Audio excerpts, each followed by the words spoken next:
Well, I presume we're only seeing the same thing. I mean, it's just stacked out, goes down.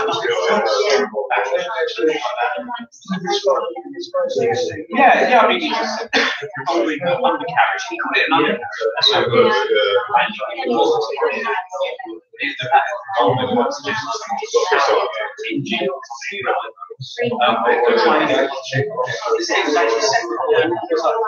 magnetism separate thing that went with it. So yeah, it's very interesting. And then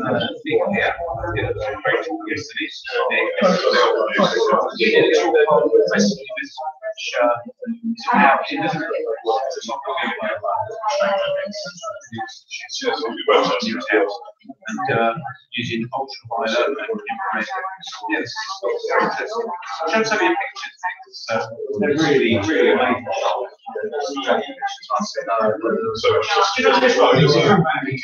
Yes.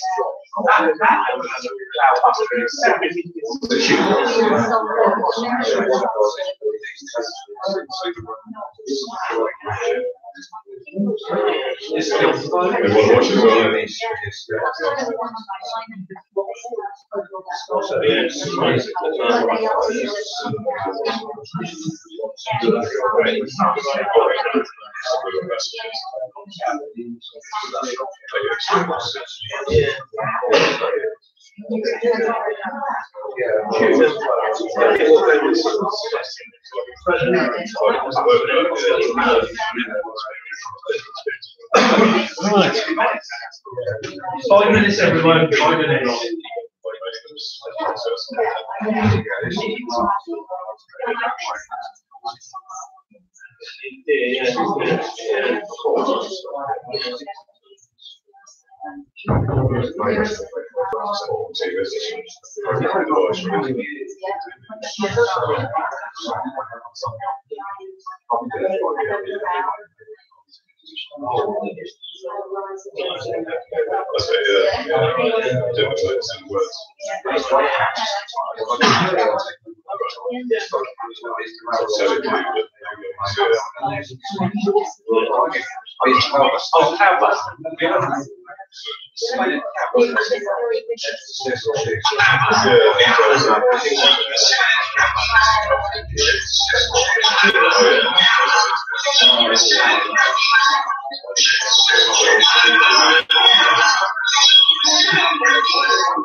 And that literally like Yeah, one time. Yes.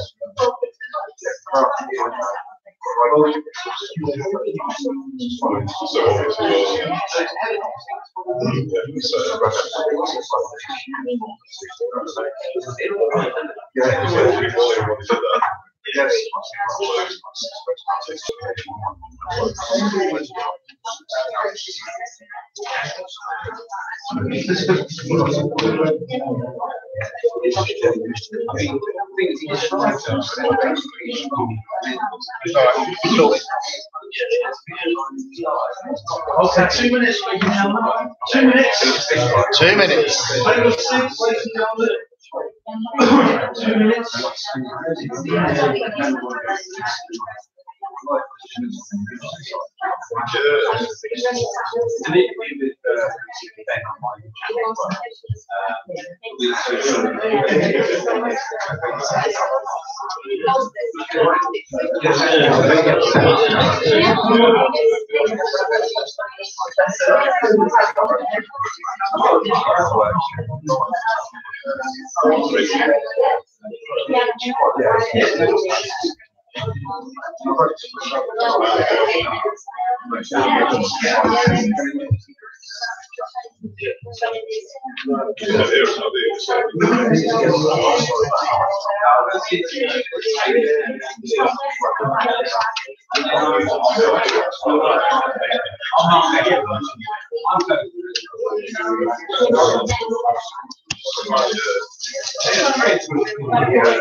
All right, ladies and gentlemen.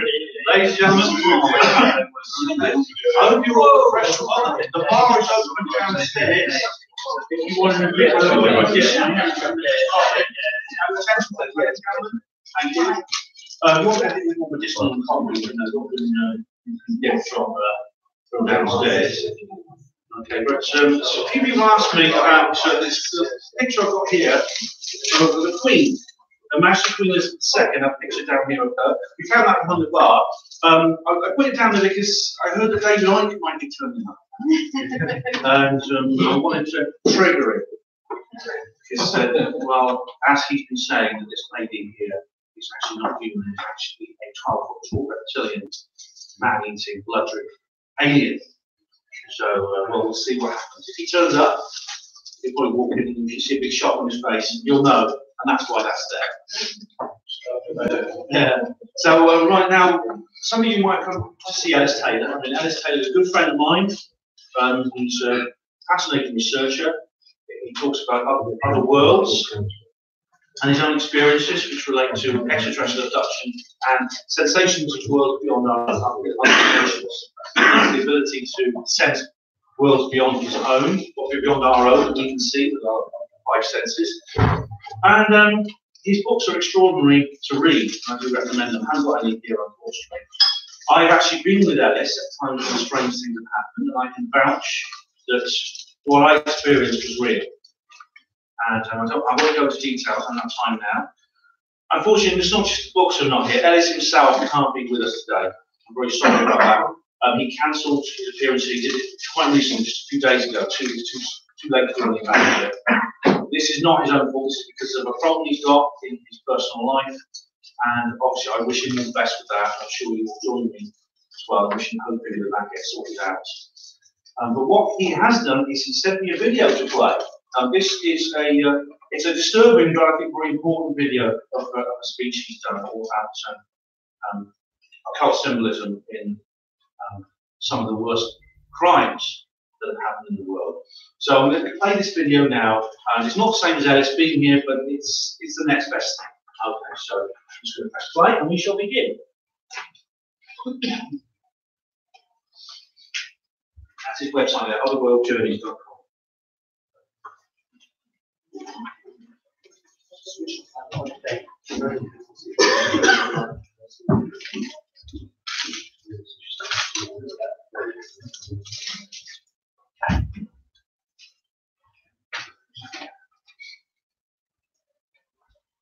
everyone see it okay?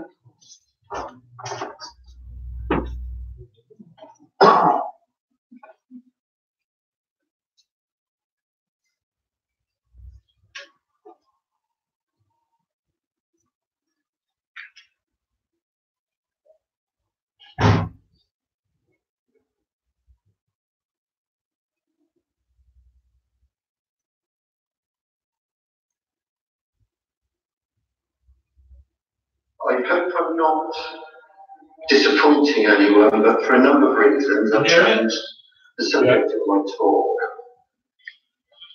It's a brief examination of some of the occult aspects of serious crime. I'm not thick-skinned, and the topic I'm going to talk about today is not an easy one for me, and not for you either. Although I've written about it many times, it's a subject I feel I need to disengage from at times. I've been asked to give talks on this many times, but till now I've declined. I have to say I'm still reluctant. It isn't a pleasant subject, but it is a crucial one. Like many of us speaking out, I'm regularly misunderstood, misrepresented, and attacked from many directions and in many ways, even by those we try to help. Anyway, before we start, everything is composed of one thing. We call it energy. Its movements, collaborations, and attitudes determine its perceived character. There's a finite amount of energy in this realm, which is why there are continuous plots, plans, activities, and patterns to command it. Energy is invisible, immaterial. We only see it in science. There are groups and individuals, physical and etheric, tutored, practiced, and adept at weaving energy in ways that most all human beings are ignorant of. Storms can be called summer's sun. The energies of life transferred. They have ordered the very foundations, structures, and ways of this world to more proficiently and readily facilitate it for themselves. They operate in the spaces in between, mostly unnoticed, and from there can arrange anything, leaving only sparse traces, ghosts and shadows of where they've been. Everything is connected. There are certain numbers that turn up time and again in crime against youngsters. They are 3, 8, 13, 16, 29, and 216. And the intensified numbers, that's the repeated numbers. I mostly use numerosymboly, and it's a system that I've been given and developed over the years. In this system, capital L is 11, V is 22, capital G is 33, and capital N is 39.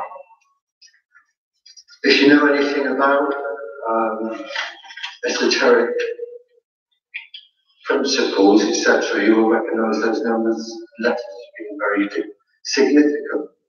I'm sorry, Sam, can I have a drink of water, please? Later on. Thanks. Okay, let's get on to the talk. Sorry to such a long introduction. The last time I spoke here, I think it was in 2010, there was a lady in the audience who took some photographs of me while I was speaking. And she was a medium. Thank you very much. And also a professional photographer, a lovely lady. She saw all sorts of things going around me, and I could feel them happening as well. And she took 2 photographs. Well, I think she took more than that, but she actually showed a number of people in the audience from the back of her camera. A lot of you here today wouldn't have seen them, I don't think, but I just wanted to show them first, because I do travel into other worlds, whether I mean to or not, so hopefully this will work. One press it, Redwood, pointer there. That's the first one. I was sort of half here and half not, and if anybody feels they want to take a photograph or I'm speaking, if I see anything, then please feel welcome to. You see that I'm kind of mixed in with the screen almost. That's exactly how the photograph came out. There's all sorts of activity going on around me as well, in both photographs. That there, no one knows what that is because it wasn't there. There's a face there that nobody knows what that was either. Somebody's standing behind me, and the lady Dean Warwick was one of the people in the photograph. How many people were here when Dean died? Yeah, it was quite a traumatic incident. That's the second one I've almost completely vanished. You may be able to make out some faces in there. Different faces from where you are. Anyway, that's just a little bit of evidence for where I'm coming from in my talks, because I do see things from a different perspective. And some of you may have attended talks I've given or seen them on YouTube, whatever. So yeah, I look at things from a completely different perspective than a lot of other people do. Right, in February 1996, I was woken by the spirit of a young girl, late teens. She looked quite bedraggled, and she pleaded with me to find her. And she kind of looked vaguely familiar to me. It was in Australia, and it dawned on me who she was, and it was a young girl who'd gone missing about a week previously. I didn't intentionally go into these areas. This is how I began. This girl, her name was Sarah Spears.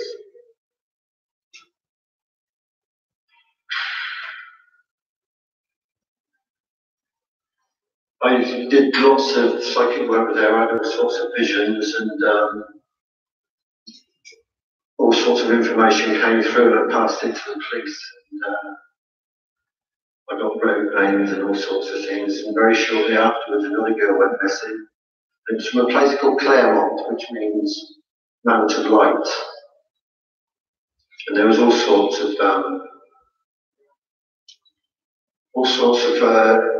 esoteric connections then to the names, the dates, the times they were taken, all sorts of things. And the second girl that went missing, her name was Jane Rimmer. And then the next year, a few months later, the third girl went missing. There was Kira Glennon on the left, Sarah Spears in the middle, and Jane on the right. The police immediately started saying there was a serial killer. I have my doubts that there was a serial killer, but they're still going by that one. I had all sorts of psychic information which I passed to them. One of them was the name of a road. That they actually found Kira's body. All sorts of things were going on at the time as well. There were other children missing. This was in Perth, and I gave them the location of a little boy that had gone missing as well. They didn't search the area where I told them. I felt he was still alive. They went there a couple of days later and found him. Unfortunately, he passed away. But they found two people and arrested them. And they're currently in jail. Now, I also worked with a private detective there, and I gave him information as well. And I did give them the location of where Sarah was in the beginning, where I was being directed to anyway. The police interviewed the people there, but they didn't actually search the grounds. And yet, I did privately go with 2 policemen.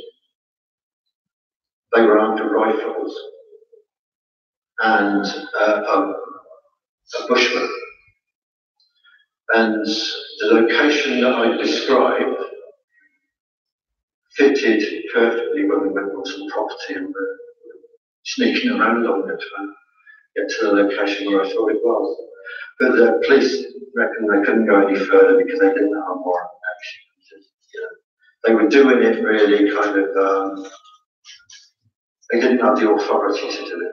They didn't have a warrant of action. Sarah's body has now been found, and Kira and James have been, unfortunately. One of the connections that I discovered with them was a connection to do with a school that 2 of the girls attended, which was called Iona School. Now, the 3rd girl, Jane Rimmer, didn't go to Iona School.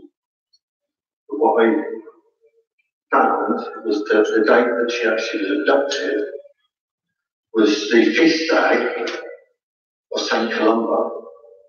St. Columba was the abbot of Iona. Now, the vision I saw of when Sarah was taken was I saw a small blue station wagon come round the corner, pull her over to the car. They had a conversation, she got in the car and they went off. And I wrote all this down, there's all sorts of details. But I missed something, so 2 days later I got the vision again, and this time I didn't miss it. The guy who picked her up had a vicar's collar on, or a priest's collar. So I feel that this was how this guy persuaded the girls to get in his car.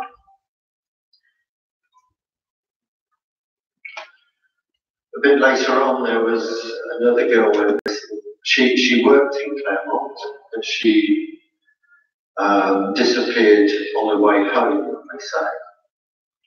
They found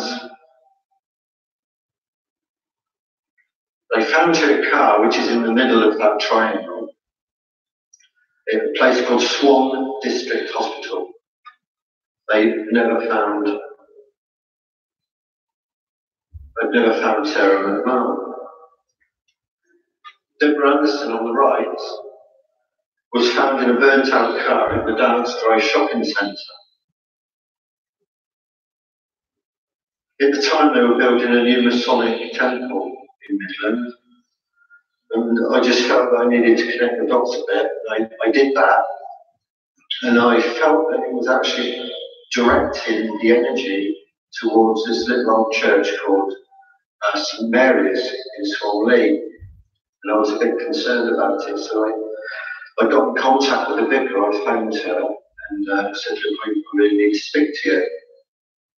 I'm concerned that something's going to happen to you, to your church or to you. She asked me who I was, I told her. I went to visit her, and told her what I found and showed her. She was very open to it. And she also told me about a guy who'd been writing about the area, thinking about the church and also about the orphanage next door. Now, the guy who was doing this book on the area found out a lot of stuff about child abuse, etc., in the orphanage that was actually being practiced in the church as well. The guy died before the book came out, and no one can find his research. A few months later, a wall in the building next to the church fell on the vicar, and she was a paraplegic. I'm not sure whether she survived. It was real kind of magic going on there, and I don't know whether any of you know Perth, but it was founded in my research, etc., and I've got family connections going back. It In my research, there's a lot of occult stuff goes on in a lot of the buildings are occult orientated. They're built at certain times. People go missing when certain buildings are constructed or when the foundations are put down. This is ancient, what we call satanic practice against life. Sarah McMahon vanished 33 days before this was opened. It's the Perth Bell Tower, it's on the foreshore. They call it the Swan Bells.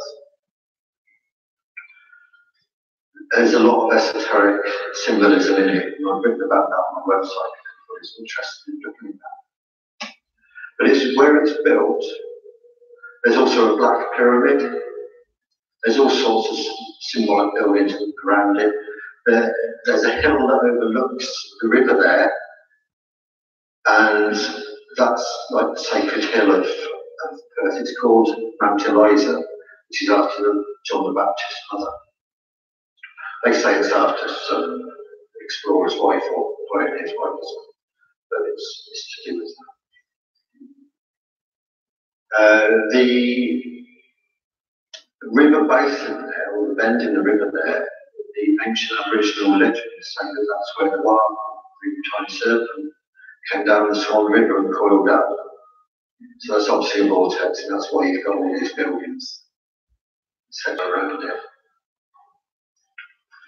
Now, when the bell tower opened, on the New Year's Eve then, between 2000 and 2001, I went up to Mount Eliza to watch it. And what they did was a fireworks display. So a fireworks display coming from the bell tower, also another one in Gloucester Park, which was in the distance. And by chance, I happened to be sitting there in alignment with the bell tower in Gloucester Park. At the stroke of midnight, the bell tower started up in these different colours, all these different colours shooting up, and then the fireworks on the stroke of midnight went into the sky. Obviously a ritual. And 9 months later, well, you know what happened 9 months later in New York. September 11th. And coincidentally, the day before, the 10th of September, the Australian Prime Minister, John Howard, was in Washington and being presented with a bell. Now, bells will crop up quite a lot in this talk, and so will swans. So you might want to keep in mind that, and number 33, etc. This was in the newspaper. It's the planned view of the bell tower and where it would be. And that's the blow up of that bit there. And as you can see, you've got the sun behind it. You've got an eagle's head on the light, on the pyramid. It's blatant. I'm sure you can all see it.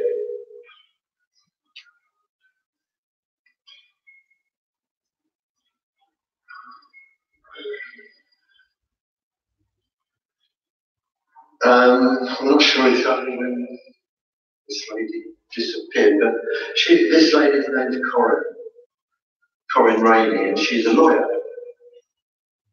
And she vanished. And they found her car in a side street quite close by Miss Jackson's. They found her car in a side street. And what they said they did is the engine had been cracked. And they traced the oil back into Kings Park, which is Mount Eliza, that I was mentioned earlier, and found her body in a shallow grave. Now, I was living over here at the time. I didn't have any idea exactly where in Kings Park they found her. So I looked on the map and I started joining the dots of significant places that I am aware of, significant landscape spots, and the bell tower is central to it. That's the bell tower there. These are all what you see different places there. So I plotted this down and found these sort of straight lines going to these different places. And they crossed on the bell tower, and I wrote to a journalist and asked her, did she know where they found Corinne's body? And I gave her 2 locations. And I said, was it J or K? She wrote back, she said it was K, how did you know?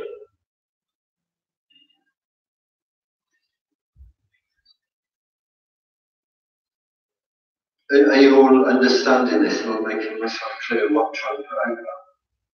Yeah?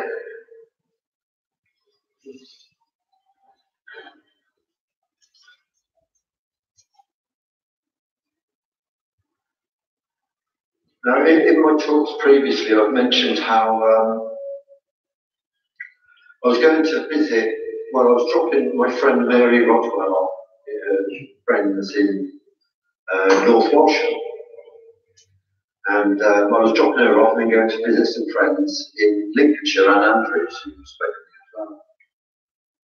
And I phoned down and said to her that I would be with her in about an hour and a half or something, and I would give her a call when I got to the other side of King's Lynn. As I was approaching King's Lynn, for some reason, I went into this lay-by. I parked the car, I was parked behind a box truck like this. And I don't know why I did that, because I was going to do it when I got afterwards, but I went into this and it was behind the hedge. I called down and said, oh, you know, I'm on the other side of King's Lynn from you, but I'll be with you very shortly, 20 minutes. Anyway, so took the phone down, drove out, saw a van exactly like this, and it had a name on it, but I couldn't remember.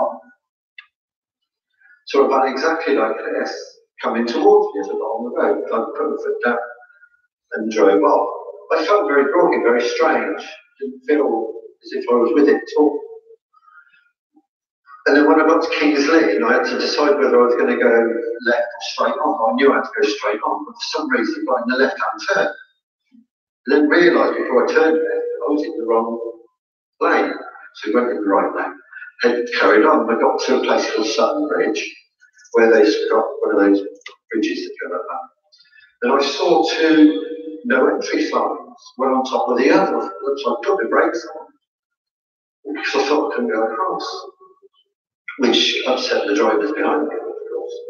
And then I saw cars coming from the other side on the other, but I must be able to get across. So I gingerly went across and got to Anne's. Now this, when I got to Anne's, it should have turned out to have been about 5 o'clock from memory. I said, oh, can I use your phone? I need to phone the girlfriend. She said, yeah, that's fine. I said, oh, I had to phone her by 5:30. She said, well, it's 7:15. I'd had about 2 hours missing time in this lay-by. And then I looked at this lay-by when I got home, and what was very strange was that it was actually opposite the turn into Sandringham. And Sandringham and other royal palaces, etc., have come up a lot in my research. The reports of abused children and parents, and well, people have written to me about. But I wanted to remember the name of the track. What was the name of the track? I just could not think about it. It just didn't come to my mind. And then about 2 years later, I was watching a documentary film, a serial documentary on the Moors murders. And the truck, with the name on it, came past in the street scene. Exactly the same name. And I knew that I knew the name and I knew about it, but it was really strange. I could not think of it all the time in these 2 years. And I realised why I couldn't remember it. It was Repco. Now, in Australia, Repco is a big firm. It's very, it's all over the place. But here, there was no firms called Repco. I looked in all the books on the internet, there's nothing called Repco. And the way it's made up, like Reptilian Co and all that kind of stuff, was a bit strange. And it turned up in a film, well, a documentary or serial on the Moors murders. And I was looking into the missing and abused children of St. Tony Mitchells and all the rest of it, and the Moors murders have been getting into it. And I just found that very strange indeed. That's one of the firms in Australia, Repco.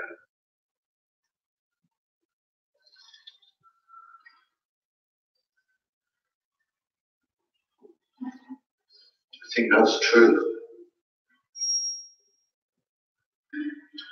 Little Sarah Payne, as you all remember that time when she went missing. I was over here on holiday and I went to, I think it was Wiltshire I went to, and I was on my way back and it came on the radio and had gone missing. I got home and I started getting all this stuff coming to me, and so I decided I'd meditate, and I've got a lot of information. And apologies for this next one because it's not very nice, but I made a drawing of what I could see and sent it to the police and also to a journalist in the Daily Mirror, Harry Mason. It was Harry Mason.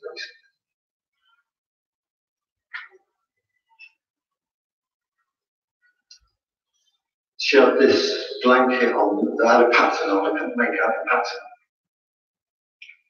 And some other information that I wrote down about how she'd gone taken near or into Sisbury Ring, the area, etc. There was a lot of stuff and quite a bit of it actually came out, because I don't tell you everything, but quite a lot of it came out to be accurate.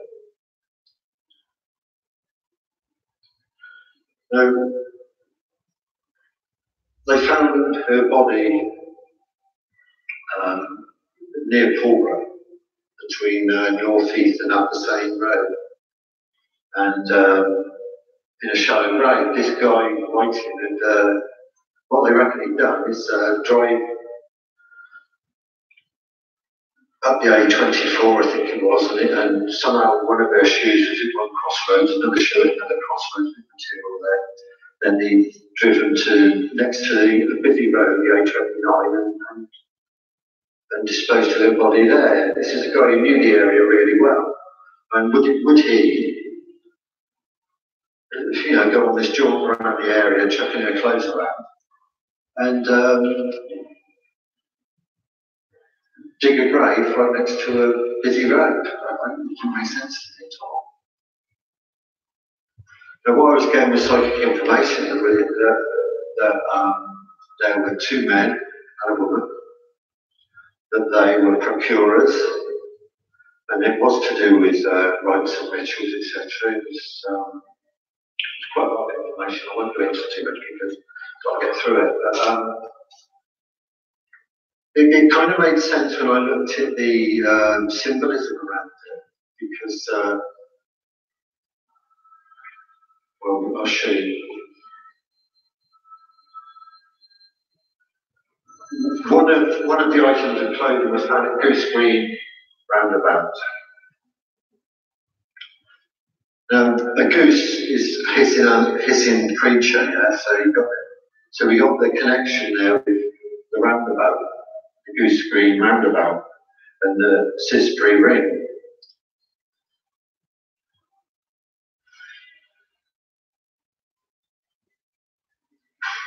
I just found the Sith thing quite interesting as well, but I'll hopefully get into that later.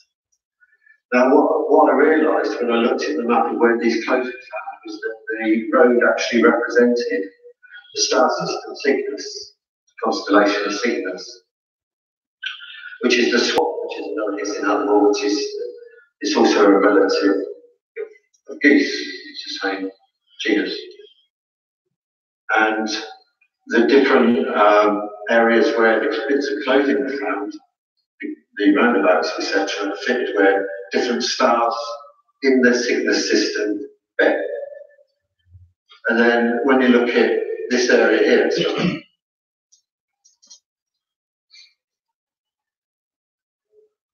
this area here, that's big time Templar area.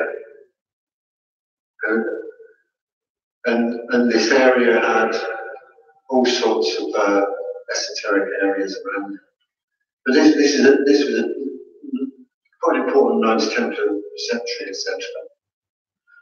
In fact, it's got something to do with flight, etc. You've got D-Day airfields, you've got all sorts of things to do with, like on the other map, all sorts of things to do with air and flight, falconers, and all sorts of things around it. Cygnus is something that Andrew Collins has written a great deal about. I haven't read his book, although I did attend a lecture with him many years ago about it. Very many of our ancient ancestors actually focused their attention and rituals on Cygnus. And to a lot of them actually, they saw Cygnus as a vulture. Sometimes another bird of prey was a swan.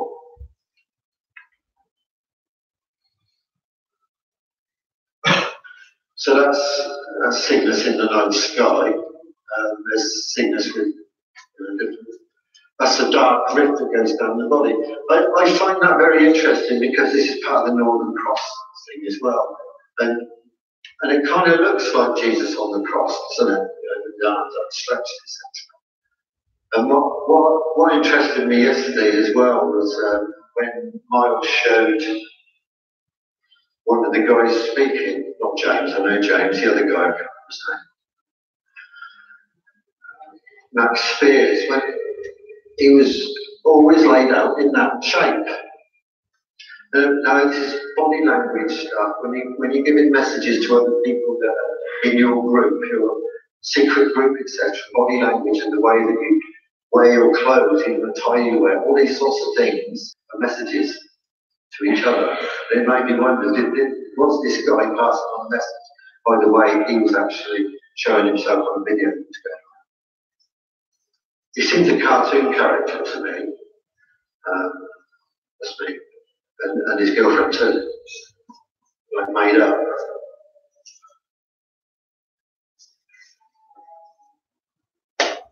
The other thing about Cygnus as well is there's what is generally quite strongly believed to be a black hole in Cygnus. We call it X1. There's also this star system, this very faint stars called M29. We got that number 29 again. Hovering around in Cygnus. Deneb means tail and Alvira means beak.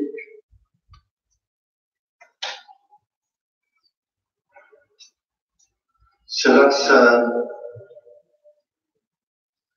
goose green crossroads there. And that's Coolum Crossroads, that's right. So what we've got here is Crossroads heavily featured. Now there's a goddess of the Crossroads, who many of you may know, that's Hecate. Now, Hecate is the goddess of the new moon, the dark moon, before you can actually see it. And down in Sussex, there's a place called Clapham Woods, where there's a group that's been leaving all sorts of things around as evidence, purposely I should imagine, Dogs have been going missing, that's one of their animals. And they call themselves the Friends of Hecate. She has other numbers as well, besides 29, 13. But there's another character to look at as well with these numbers.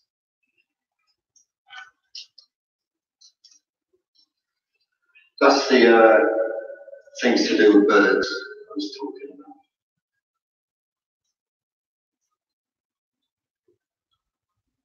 Again, with Cygnus on the ground, it's also surrounded by places that represent the constellations that surround Cygnus.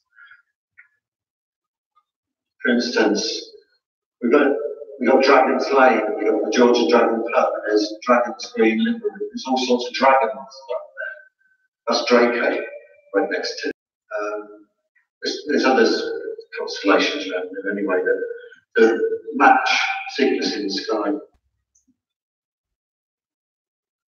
That's just a basic general of the area.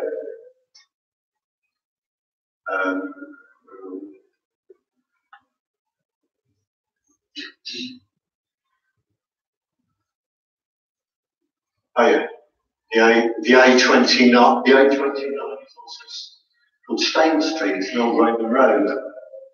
So you've got Stone there. Sarah Payne got this in from a place called Kingston Road. Kingston Gorse. Whiting's first name Roy means king.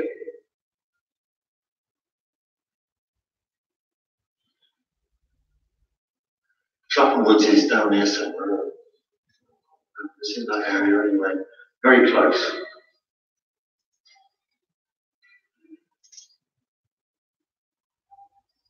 Yeah, there's Clapham Wood there, yeah. So Sisbury Ring and Clapham Wood. Yeah, it's found on Cygnus. Remember the wedding? Somebody sent me this picture she'd taken. See the characters there? The Gould in the corner attending the wedding. Look at the face of Harry. Black eyes on Prince Charles, Prince Andrew. Bit more than just a wedding, wasn't it? Of course, on the 29th, then 29 and 4. Bit more than just a wedding, wasn't it? Of course, on the 29th, then 29 and 4 is 33. 33 has a lot to do, or 3 and 33 has any combination of 3 has a lot to do with the abuse of missing children. 3 is the number of children. As any numerologist will tell you, not just me.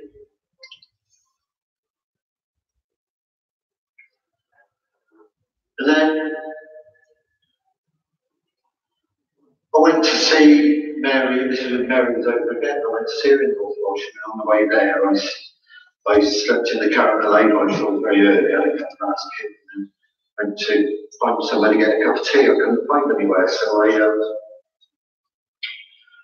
I did find a garage. So I went into the garage. I thought I'd get something to read, and none of the other newspapers had come in. The only newspaper was the Riverside that I wanted something to read, so I got it. Opened up, and on page 3 was this painting that Sarah had painted. It was on the wall of a school, Bell Farm School. There's an awful lot of symbolism in there that the little girl about years old should not have. She went missing shortly afterwards. It's a message. Yeah, there's 13 squares across, 11 down, but unfortunately the photograph in the newspaper didn't make it plain how many squares there were downwards. But yeah, 33 buttons on that apron, 2 columns, Sarah and Daniel. This looks interdimensional to me. This seems to be showing something interdimensional going on. The skin colour is also on this item here, whatever that's. It's holding something in his hand. Is it a shoe? Is it a knife? What is it? Something strange. Well, you disturbed it, I think.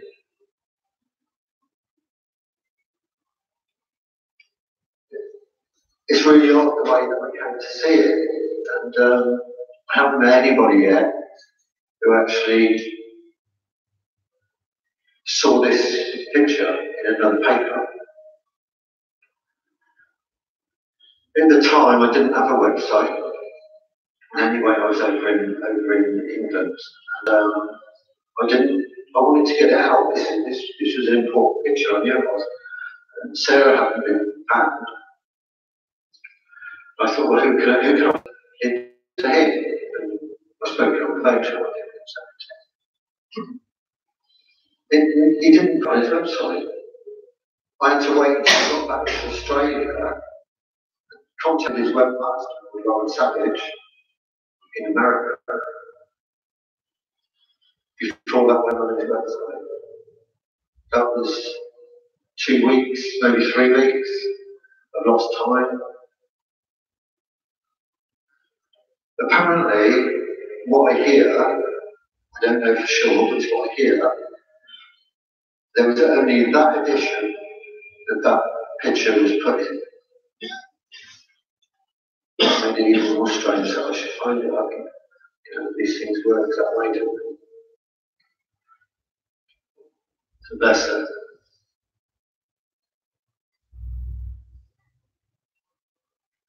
This is a bit of a dodgy, how do I start that? A bit of a dodgy video by the Stones. I'll just show a little bit of it. Rolling Stones again. Is it going to work?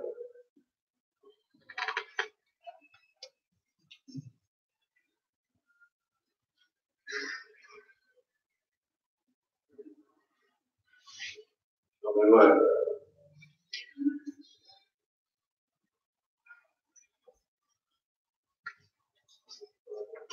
Doesn't want to play. Oh, that's sad. Oh, well, if you're interested, you can. When you get home, if you look on the on YouTube, it's Child of the Moon by the Rolling Stones. It's the original video they made for it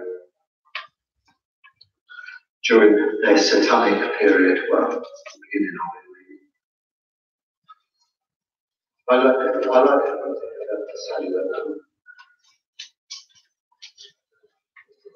Yeah.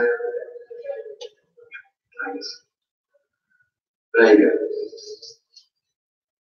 By the way, Sarah's birthday would be tomorrow, 13th of October. She'd be, 23 tomorrow. Today would be Alistair Crowley's birthday.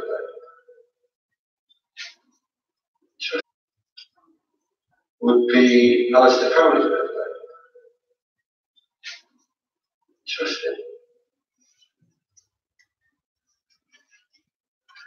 She vanished on the 1st of July 2000, which would have been Princess Diana's 39th birthday.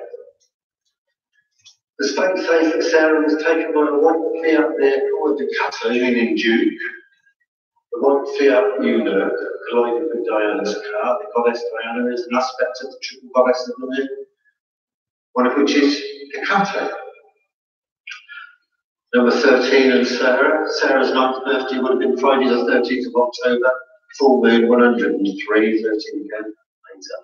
On Friday the 13th of October 1307, the Knights Templar in France were arrested en masse. 13th of October 1307 until 1st of July 2013. The first Grand Master of the Knights Templar was Hugh de Payenne. At the time of his death, her death was Sarah's shoe. Sarah drew 13 squares of Osseo painting. She is probably a descendant of the Payenne family. They were the originators of the Payenne family in the UK. So it's possible for a cheap bloodline from human being. And that's one of the things that I find that a great deal, a lot of these children, the ones that are really promoted, maybe not one that focused on the mainstream media, are bloodline children. You can trace the bloodlines back to some famous character or notable character.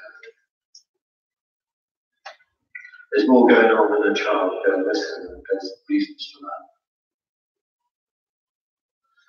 So Whiting was found guilty on the 12th of December 2001, which is 333 days. On the 4th of August 2002, when Holly and Jessica vanished, Whiting was stabbed in jail. On July the 1st, new moon later, 11 years later, Whiting was attacked again, was stabbed in the right eye. That was the anniversary of Sarah's vanishing again. Papers don't mention that, and they don't say, oh, well, that's a bit strange, it's on the date of Jessica was missing. Like that, then he got stabbed on the anniversary of her death. What's going on?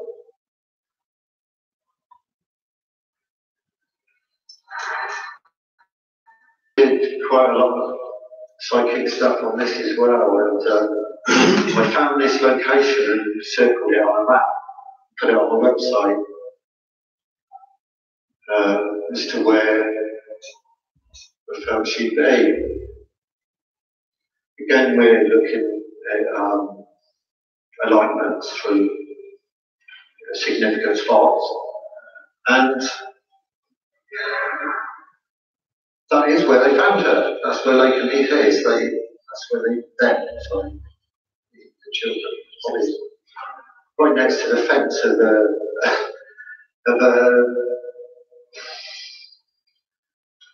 an Air Force that was on high alert. And someone managed to sort of sneak along the fence and dispose of two bodies. It's another strange, it's like the A29, busy road A29, next to a fence of places on high alert. At the same time, Holly and Jessica went missing on the last day of the Commonwealth Games in Manchester. And I've done a lot of work on Commonwealth Games and Olympic Games and things for 14, 15 years. And they're significant rituals, big rituals. It's the last day anyway, and the wind up of that Commonwealth Games. It's also the last day of the Trollers Festival in Glastonbury. The alignments, as you see, they went down to those places there. So this isn't. It's not an accident. And then Amanda Downer went missing. She went missing when the Queen Mother wasn't well. I've done a lot of work on the Queen Mother, remember that. And even recently, it's something that I wrote about back then, but recently this has come out how if people are infused with the blood of children, it puts life in them, it's on fusing into this little girl went missing in that area.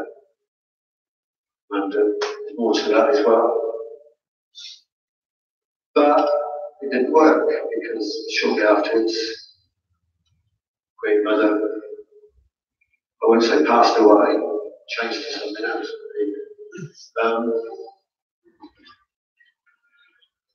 Susie Lamflew, I don't know whether anybody remembers her. Went missing in 1986, big mystery, never ever found. An estate agent, as you can see, and the police put out they were looking for a Mr. Kicker. Mr. Kicker was the answer to the mysterious disappearance. Susie Lamflew. I met a journalist a few years ago where I live. Retired journalist, even a journalist all his life, and I know lots of things. And just casually in a conversation, I was with two friends when I was here. Just casually in a conversation, he said, "Oh, you know that Mr. Kipper the police were looking for?" Yeah. That was the name of their boat. They used to live down here. They used to holiday down here. They had a boat down here called Mr. Kipper. So what's the police doing, putting out something looking for Mr. Kipper? What is that about?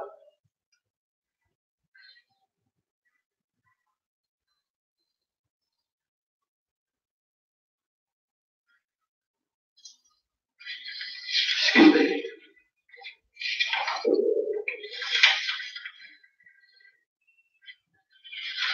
Right, one thing I've noticed over the years is that the media focuses on one child, that there are literally thousands of children that go missing. There's a lot that do turn up again, find them, and there's an awful lot that never seen again. But lots of children go missing. They focus on one. And they blast every newspaper, every TV news, all the time, all this time. Horrifying everybody, traumatizing everybody. Then they find the child, inevitably, almost inevitably, the child no longer with us. And it affects our emotions, it disturbs the whole feeling of everybody, that their energy just gets really fast and shocks places. But they don't put any attention on all the hundreds and hundreds of other children. It's just certain ones.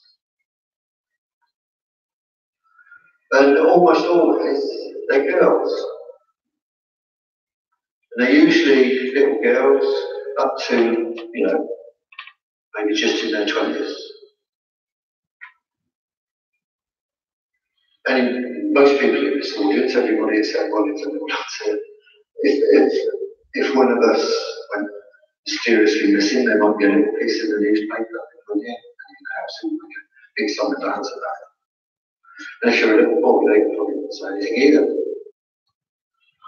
There might be some, a couple of little things. It's very rare, unless I've got someone really behind it, push the media. They don't, in any way, put the same energy into little boys.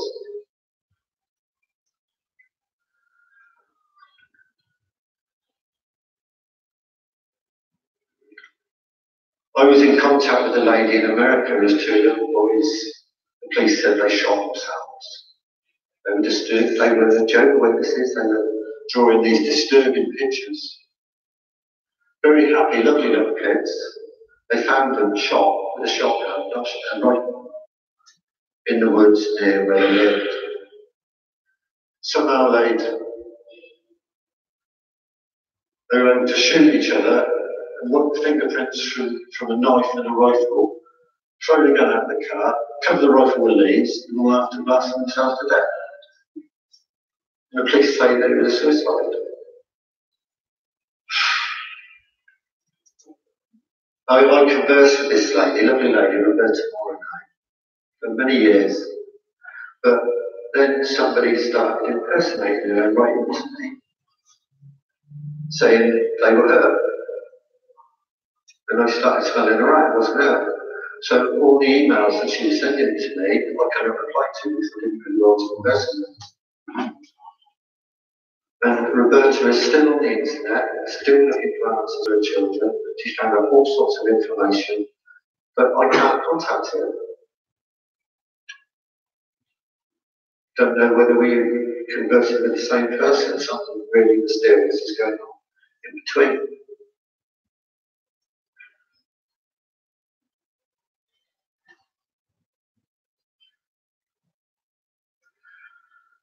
I found this hexagram when I was looking into the mysterious disappearances of Daniel Nolan and Daniel Anderson, the attempted murder of Daniel Owens. And it fitted in with other things that I've been looking into, which I've listed down there, like David Kelly's death and quite a few other things. I think Sarah Payne. A lot of things anyway, and it all formed a perfect hexagram. And right smack in the middle of the hexagram was Milton Keynes. Milton Keynes is a place that I don't know if any of you have been there, but it's got the most awful energy. And yeah, it's a new town, it's an artificial town, and it's on land built by Rothschild, essentially, the town spot, the Russell family, essentially. The roads are all like a grid pattern, it's all very straight lines and roundabouts and traffic lights. There's roads called Avery Avenue and Stonehenge Road and all this kind of stuff. They've got statues there that look like something out of Ice White Shut. There's just a pouring energy there, look. But that's smack in the middle there anyway. I also did a lot of work with looking into Daniel Nolan's disappearance. He vanished on a New Year's Eve. He just went fishing one night. He lived on the coast in Hull. His friends went with him, and then they went off, and he decided he'd stay a little bit longer, and never saw him again. And I was getting loads of reports of yachting, kids getting taken onto yachts out into the ocean, abused and thrown overboard. And I think the families are the same. And that's what happened to Daniel. They found his foot along the coast, apparently in a place that the tide would not wash into. And same, or very near to that time, there was another kid from the Isle of Wight who went missing as well. Probably had the same fate.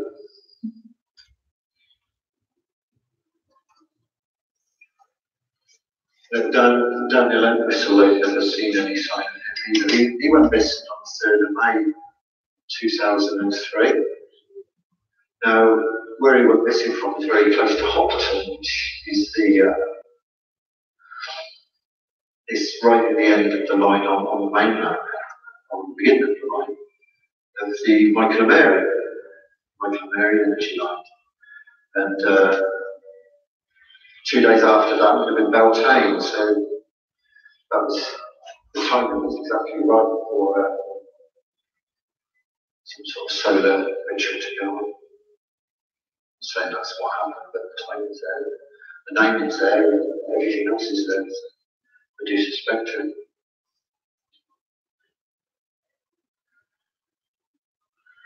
Yeah, I looked at alignment of missing people and where they found their bodies, etc., the sacred sites.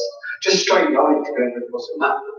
This is the sort of thing you find it goes through all these different places, and very often they'll join up with another person that's gone missing, died, or one of the locations those people go to them.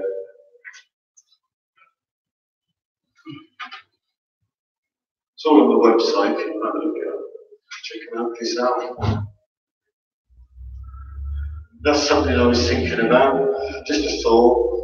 Sleazy newspaper, and they certainly did delve into the darker aspects of life when it came to the alcohol. Is that one of the reasons they were targeted? Because all the newspapers are getting up to what they got up to. You know they are. But they were targeted. And some of the people that if it was a genuine attempt to stopping this, some of the people who have got either very lenient sentences or let off, I wonder what they know. How dangerous are they to,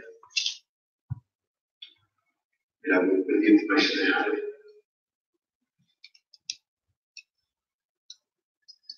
So have you seen that film? Yeah. Creepy old film. It's about secret society. And called The Brotherhood of the Bell. And I would say very accurate. It's about 1970. It's on the internet, on YouTube if you want to watch it. It's one of those things that I think they're telling us. I think there is a Brotherhood of the Bell. I think it's one of the symbols or signals of one of the factions. So several factions with their own emblem, just like all these royal houses and aristocratic houses. They all have their own emblem. One of them, I'm sure, is the bell, because I see the bell in so many of these crimes. I also see swans in other ones, and yeah, I mean, I've mentioned a couple of bells already. The guy who killed, or sentenced anyway, for the murder of Amanda Darwin, his name, is it Leroy Bellingham or something like that? It's Bell anyway. Anyway, I'll leave you with these words from the mother of little girl in the 7 o'clock eye. He sadly has so much in common with the other children I've mentioned today.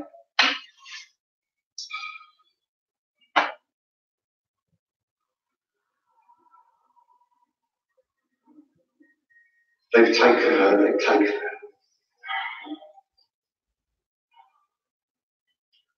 And that's the lines that go through to pray the losers through very significant sites again.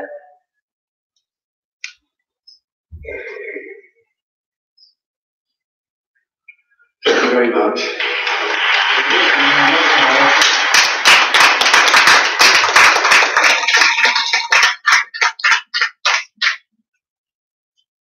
Alice, if you're watching the live stream, thanks very much for this video. I'm very sorry you can't be here.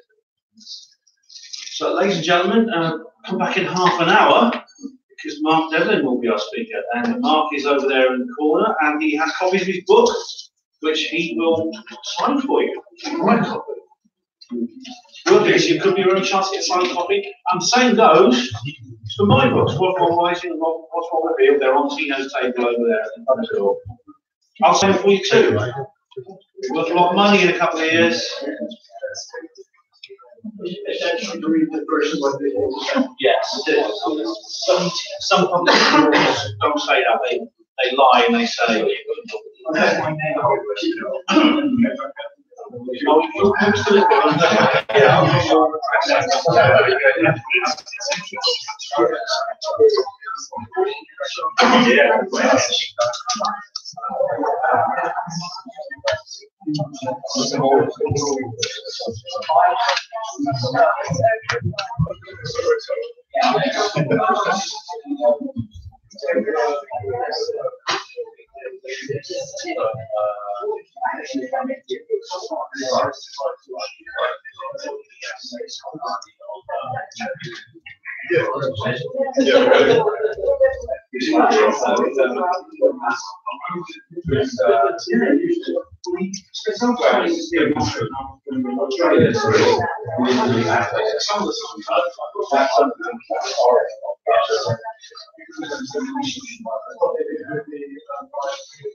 Yeah, they're on the screen. Yeah, not seeing the cost.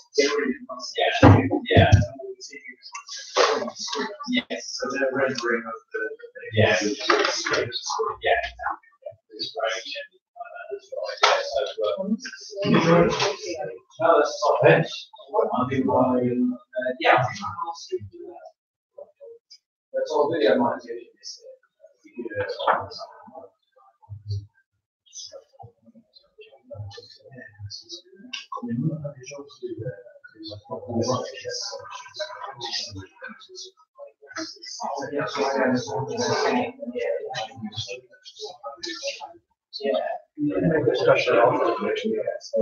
Yes, I think you can too. Oh, I should have said that. Yeah. You've got to see which one you've got already. The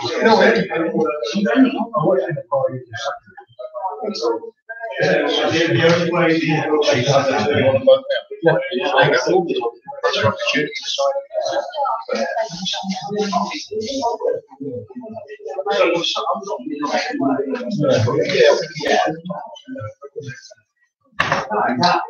Cherry. Yeah.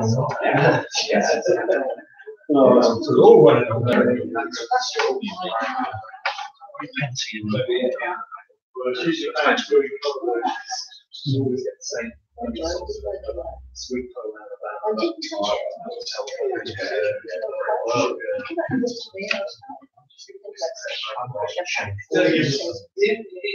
not the fact that I've been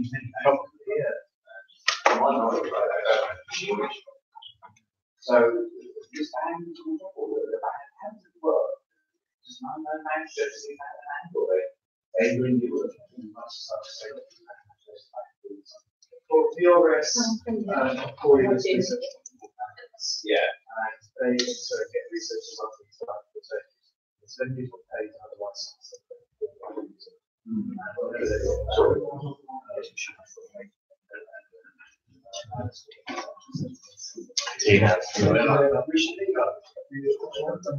I read this one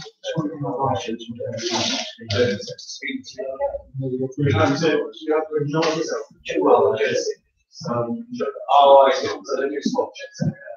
Yeah. And in a lot of cases, you sell them that as well. Yeah. Or in case you can't get I'll go back to door yeah, this is my house. This is all over institutes. Yeah, I'll use those numbers as well. Yeah. Just the reason I found this one. That thing just matters as well. Not just you.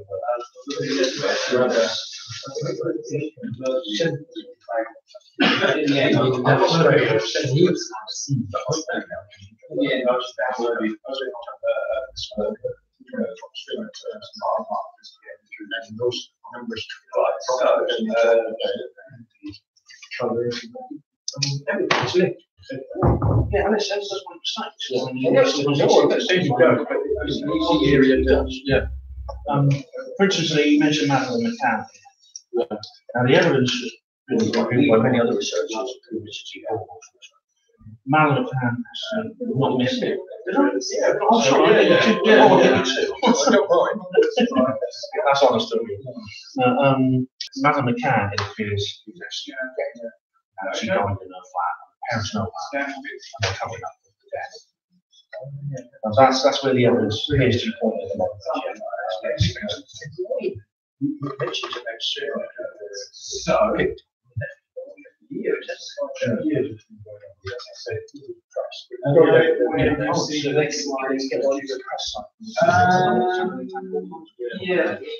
Shemin is not here actually. She'd be the best person to answer. Numerology, astrology. His books are worth getting actually. So you're welcome. Thank you. Hope you enjoy it. There's a new one coming out. It's going to be a trilogy. Hopefully this year.